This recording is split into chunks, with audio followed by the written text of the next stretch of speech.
A'udzubillahi minasyaitonirrajim. Bismillahirrahmanirrahim. Alhamdulillahirabbil alamin. Wassalatu wassalamu ala asyrafil anbiya wal mursalin wa ala alihi wa ashabi ajma'in. Assalamualaikum warahmatullahi wabarakatuh.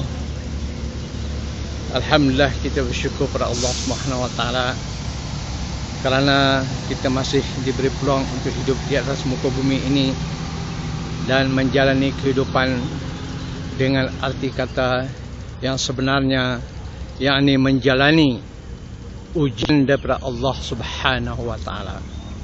Kerana hidup ini tidak lain adalah merupakan ujian daripada Allah. Bumi ini adalah merupakan satu tempat bagi kita menduduki peperiksaan Allah. Kita melakukan amalan-amalan di atas muka bumi ini dan kemudiannya akan dinilai oleh Allah Subhanahu wa taala dan akan diberi ganjaran atau balasan daripada apa yang kita laksana dan kita amalkan di atas muka bumi ini. Maka dia tidak lain hanyalah merupakan satu ujian. Mudah-mudahan kita berjaya dalam ujian Allah ini di atas muka bumi. Kita perlu mengenali Allah kerana Allah adalah pencipta kita. Bagaimana kita hendak mengenali Allah? Dan mengapakah kita perlu mengenali Allah?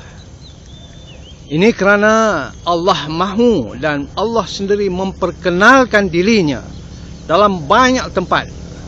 Di dalam Al-Quran, tentang dirinya, tentang sifatnya, tentang namanya, tentang kehendaknya, tentang kudratnya dan segala apa yang sepatutnya diberitahu kepada kita. Dan ini dijelaskan lagi, ditafsirkan lagi oleh Nabi kita Muhammad sallallahu alaihi wasallam dan kemudian diterangkan lagi kepada kita oleh ulama-ulama yang datang kemudiannya. Maka kita mengenali seseorang kalau kita hendak berurusan dengannya. Kalau kita tidak yakin kepada seseorang, pribadi seorang itu, kita pun tidak mau berurusan dengannya. Kita tidak tahu pribadinya, kita tidak mau berniaga dengannya. Kemungkinan nanti kita akan ditipu, kemungkinan kita nanti akan dipermainkan dan sebagainya. Maka pengenalan kita terhadap Allah Subhanahu wa taala hendaklah jelas, hendaklah tepat, dan kita mesti seterusnya dari masa ke semasa mendalami pengenalan kita terhadap Allah Subhanahu wa taala. Secara asas atau basicnya, Allah menjelaskan tentang dirinya. Seperti kita membaca dalam surah Al-Ikhlas. A'udzubillahi minasyaitonirrajim. Bismillahirrahmanirrahim. Qul huwallahu ahad. Allahus samad. Lam yalid wa lam yulad wa lam yakul lahu kufuwan ahad. Daripada surah yang pendek yang disebutkan sebagai Ikhlas ini kita dapat memahami maksud apa yang Allah sebutkan, yang bermakna, katakanlah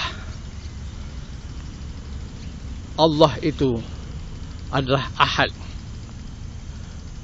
dan Allah itu adalah as-samad, tempat bergantung.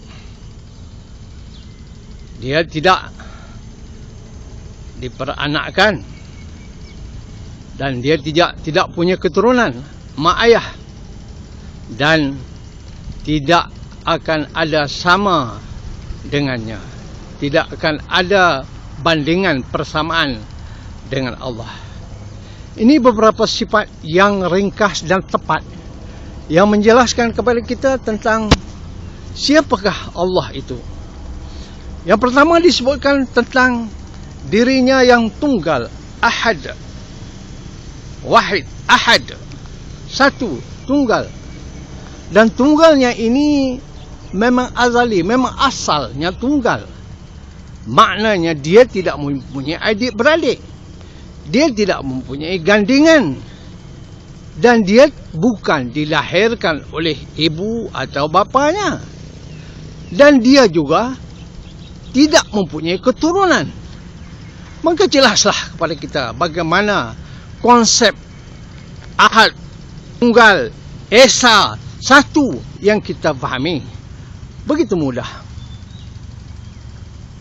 Kemudian dengan tunggalnya Allah itu, Allah menjelaskan satu sifat ataupun satu nama yang merujuk kepada dirinya, iaitu As-Samad, yang kita boleh terjemahkan sebagai tempat bergantung, tempat kita merujuk, tempat kita memohon pertolongan, tempat kita mengadu, tempat kita bergantunglah pendeknya.